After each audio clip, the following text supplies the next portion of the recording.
Okay, now we're going to look at the rule for negative exponents. And so the rule is kind of simple, but the explanation might be a little bit more confusing, but we'll look at both. So starting with the rule, like I said, the rule's pretty easy. If you have a negative exponent, what you do is you have to take the reciprocal. What that means is you basically flip it across your division line right here. So if I have a to the negative power of n, if I flip it to 1 over, because what's going on here is basically you haven't understood 1 times this, and so now it becomes 1 divided by a to the power of n.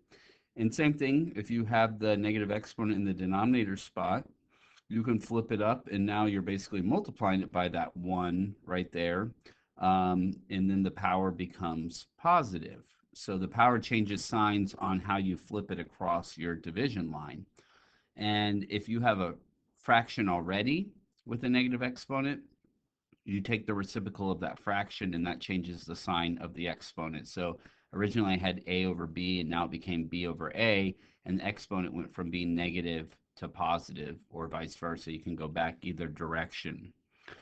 So the rule is not super hard, but a lot of times students get kind of hung up on it. So I'll go ahead and give a little bit more of a detailed explanation. Um, so just to kind of review exponents, right? So if you have 2 to the power of 1, well, that's just understood as 2, right? And if I have 2 to the power of 2, well, that's 2 times 2, which is 4, right? And if I have 2 to the power of 3, that's going to be 2 times 2 times 2. When you multiply that all together, it's 8. And so what I want you to notice is we kept doubling, right? 2, 4, 8, right? Well, what if we go in the reverse direction? Well, then we're actually dividing by 2, right? So if I do 2 to the power of 0, this is kind of interesting. We'll talk about this in the next video. 2 to the power of 0 is actually a 1, and you can see it by if you follow the pattern that of dividing by 2, right? So 2 divided by 2 would actually give me a 1.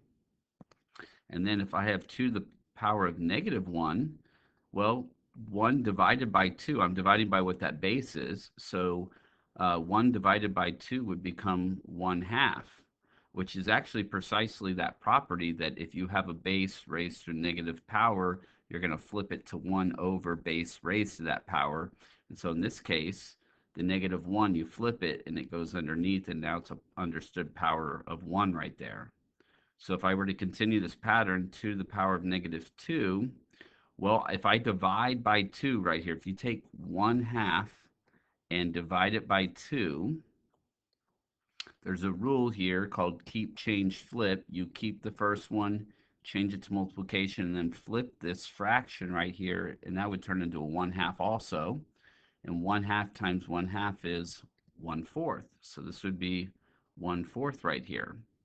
And if you follow uh, the property of negative exponents, which I would advise you do, what that does is you just put it as 1 over 2 to the power of positive 2.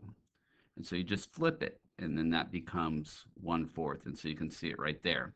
So we'll talk a little bit more about this when we talk about when we have zero exponents in a later video, but this kind of just gives you a little idea of what's going on here. Is every time you increase the power, you're multiplying by 2. Every time you decrease the power by 1, you're dividing by whatever that base is. So 8 divided by 2 is 4, divided by 2 is 2, 2 divided by 2 is 1, and so on and so on, and so that pattern would continue here. So now that we've kind of gone through that, let's go ahead and work some of these examples, but I'm going to follow this property right here for the most part. So I have this 3 to the power of negative 2. Like I said, the rule is pretty simple. You just flip it, and then the exponent becomes positive, and then we can go ahead and multiply that out. 3 times 3, so we're going to get 1 over 9. It's very important, 1 over 9, not 9, but 1 over 9. On example B, I have the negative exponent in the denominator spot, so that's just going to flip up with the 1. Basically, it's going to become 1 times x squared, or basically just x squared. I don't really need the 1 times there. And then same thing, C is actually very similar to B, so we're going to flip this up, and it's going to become 5 to the power of 3, which is 5 times 5 times 5. And so 5 times 5 is 25, and then we multiply it by 5 a third time, And so we get 125. Okay, if you look at D and E, they look kind of similar, but we are going to have different results here.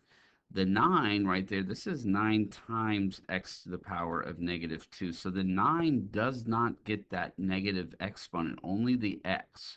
So we're going to flip the x to the denominator spot, but the 9 stays in the numerator spot. So then this will become x to the power of 2 right there. So 9 over x squared. Now on E, the 9 is part of the base that's raised to the power of negative 2. So we have to flip the whole thing. And so once again, I kind of have like this understood 1 here. So the 1 stays in the numerator spot. And the 9x quantity squared goes to the bottom.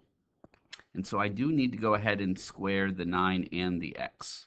So I'm going to end up getting 9 squared times x squared. And 9 squared is just 9 times 9. So I'm going to end up with 1 over 81x to the power of 2.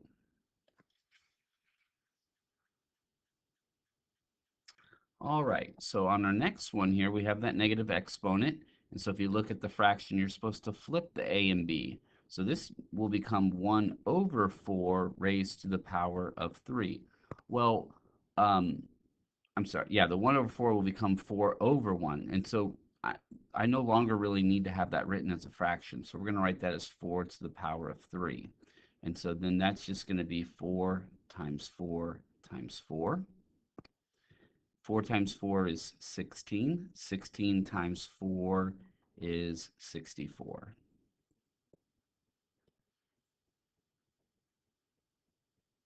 Okay, I have 2 left here, and so I'm going to make myself a little bit of room here. And so G is going to be very similar to F.